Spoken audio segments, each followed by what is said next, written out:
So, whatever else is shared, it is language which separates the speaker from his guests. The speaker speaks one language, his guests speak another language, and there is absolutely no genuine communication between the speaker and his guests. I'm here reminded of a line from Nissim Ezekiel's rather long autobiographical poem, Background Casually. I quote, "All Hindus are like that, my father used to say," unquote. The poet now brings in Mother Teresa. He says that everyone understands Mother Teresa because her patients die visibly in her arms. Mother Teresa has now been canonized and she is known as Saint Teresa of Calcutta. And I think that she is one of the patron saints, one of the two patron saints of the Archbishopric, the Archdiocese of Calcutta. Mother Teresa founded the Missionaries of Charity and spent an entire lifetime in the service of the poor and the dying. But I don't think that Nissim Ezekiel would have included this passage in his poem if he were writing the poem now, because a lot of misunderstanding has arisen about Mother Teresa, and she is now looked upon as a controversial figure. But when the poet was writing the poem, when Ezekiel was writing the poem, there was not much of a controversy surrounding Mother Teresa. And the point that the poet makes is that if you love absolutely unconditionally, without any restraint, and if you're able to convert that love into service, you will be understood. Love is the key to building bridges between communities which are unable to communicate with each other. I'm reminded of the Latin saying, amor vincit omnia. Love conquers all. Is it vincit or vincit? I think both are right, but vincit is a more English pronunciation, while vincit is a more Latin pronunciation. Amor vincit omnia. Love conquers all.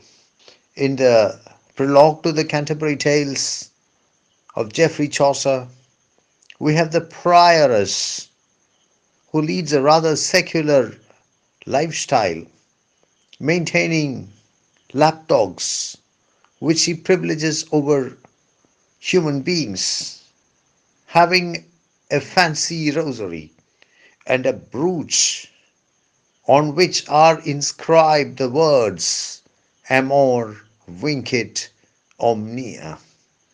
Love conquers all. It is not clear whether the prioress has in mind secular love or spiritual love. The poet now brings in mythology and marriage customs, two very fascinating aspects of Indian life, Hindu life. Where in the world can you meet with a mythology which is so ancient and so rich and so complex and so interesting? Similarly, the marriage customs of India. They are extremely varied and extremely fascinating. Mythology is, of course, a collection of myths. The collection of the innumerable Hindu myths is what the poet has in mind. The poet says that it is not the mythology, it's not the marriage customs that you have to know in order to understand them. The speaker says that it is not the mythology and not the marriage customs, fascinating though they may be, that one has to understand in order to understand the Hindus.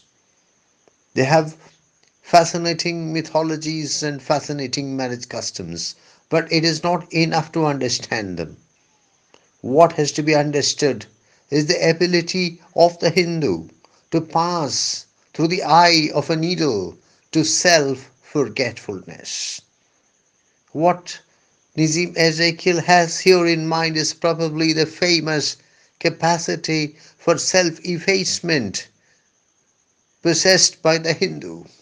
Self forgetfulness means the ability to forget oneself and one's needs, the ability to be selfless, the ability to live, to work for others. The Hindu possesses a legendary ability to pass through the eye of a needle in order to reach self effacement, self forgetfulness. It is that we should try to know, because that is the key. It is only when we understand that we will be able to understand the Hindu. I am here reminded of a very famous passage in the Holy Bible. Let me try to remember it. Jesus says, "It is easier for a camel to go through the eye of a needle than for a rich man to go to heaven." I repeat, it is easier for a camel to go through the eye of a needle than for a rich man to go to heaven. I think it is in Matthew 19:24. But the narrative begins somewhere around Matthew 19:20. A rich young man comes to Jesus and asks him the way to attain eternal life. Jesus inquires whether he has carried out the commandments of God. The rich young man answers in the positive, but the fact remains that the young man is a rich young man. And Jesus tells him that he has to sell his wealth, sell his possessions, and distribute his riches among the poor. Because, as Jesus sees it, it is not possible for a rich man, however good he be, however religious he be, however obedient to the commandments of God he be, to go to heaven.